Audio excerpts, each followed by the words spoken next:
because of the improvisatory nature of storytelling, we're not making up the story as we go along, but the way it is being told is live, very immediate.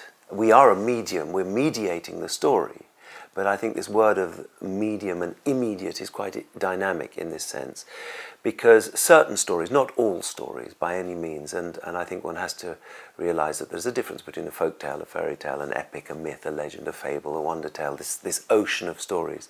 And there's a time and a place for each telling, and there's a sort of an approach to their telling and the possibility of the story. You know, the greatest thing is to deliver a good, healthy laugh that releases all sorts of tensions and is in itself absolutely rejuvenating.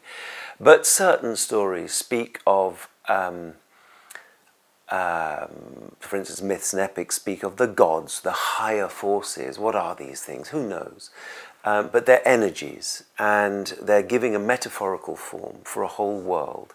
And in a sense, particularly with the extended wonder tale, the fairy tale, and with the epic, where there is a lot of time, in the process of telling a story, there is a sort of a meeting, a harmonizing of almost, I would say, I don't know if the scientists have studied this, but I feel it, a biorhythm, so that eventually there's a hypnosis happening and you are entering the world of a story. There is an enchantment, an evocation of another world. So you're simultaneously here and there.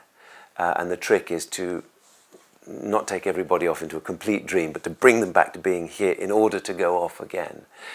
And I think, and it's certainly been my experience and the interviews I've made with, I've been very fortunate. I met quite a lot of epic singers, professional bearers of oral traditions who can't read or write in Central Asia and in India, particularly in India, who, when they start talking about telling the stories of the gods, are really saying that in that telling of the story of the god, they are opening themselves to the actual energy of whatever it's a metaphor for.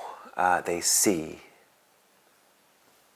the spirits, the characters, and I believe them.